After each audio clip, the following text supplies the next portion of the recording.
8 जुलाई 2005 को एक आश्चर्यजनक घटना घटी। तुर्की के एक गांव में पहाड़ की चोटी से 450 भेड़ें कूदी और उन्होंने आत्महत्या कर ली। यह एक वास्तविक घटना है, कोई माखौल नहीं। समूचे संसार के समाचार पत्रों में यह खबर छपी। साइंटिस्ट ने भी इसे पढ़ा। उन्हें बहुत आश्चर्य हुआ कि भेड़ें क्यों आत्महत्या करेंगी। इस बात के बारे में पहले कभी चर्चा भी नहीं थी कि भेड़ें आत्महत्या करती हैं। केवल उच्चतर और अधिक बुद्धिमान प्रजातियां ऐसा करती हैं। मनुष्य प्रजाति से बुद्धिमान तो कोई और नहीं।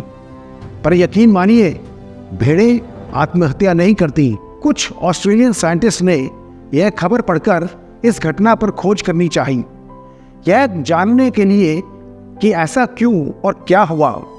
क्या भेड़ें एक प्रजाति के रूप में विकसित हो रही हैं? क्या वे मनुष्य की भांति बुद्धिमान हो रही हैं कि आत्महत्या करने चली? उन्होंने 6 महीने के करीब खोज करके परिणाम निकाला। सभी भेड़ें चरवाहों के गांवों से थी, जो कि पर्वत की तलहटी पर था। उस गांव से हजारों भेड़ें चरने के लिए पहाड़ी पर ले जाई गई थीं। वह पहाड़ के किनारे किनारे एक झुंड के रूप में चल रही थी। गडरिये चरवाहे उनके पीछे थे। झुंड के शीर्ष की भेड़ें जो नेतृत्व करती हैं, उन्होंने सोचा होगा कि पीछे की भेड़ों को शायद यह पता है कि क्या करना है, क्योंकि वे आगे को धक्का दे रही हैं। आगे की भेड़ें आगे आगे चलती रही, यह सोचकर कि ठीक खदेड़ी जा रही हैं।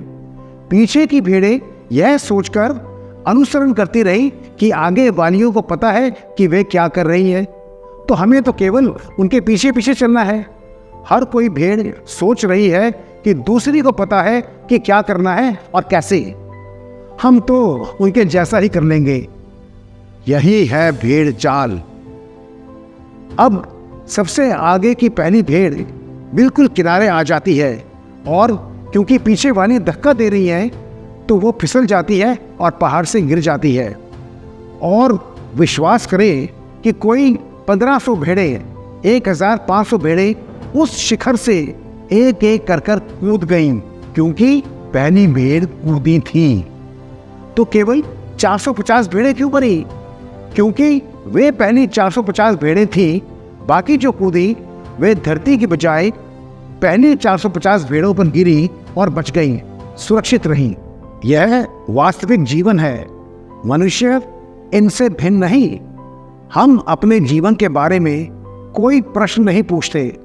हम नहीं पूछते कि हम कौन हैं और यहाँ किस लिए हैं, हमारे जीवन का उद्देश्य क्या है। इसके बजाय एक भेड़ चाल में दूसरों द्वारा अनुकूलित किए जा रहे हैं और इसी बात में रहते हैं कि दुनिया हमसे क्या उम्मीद करती है और हमसे क्या चाहती है। हम अपने स्वयं के उत्तरी तारे से नहीं जीते हैं, हम दुनिया द्वारा हमारे भीतर निर्धारित दिशाओं से जीते हैं।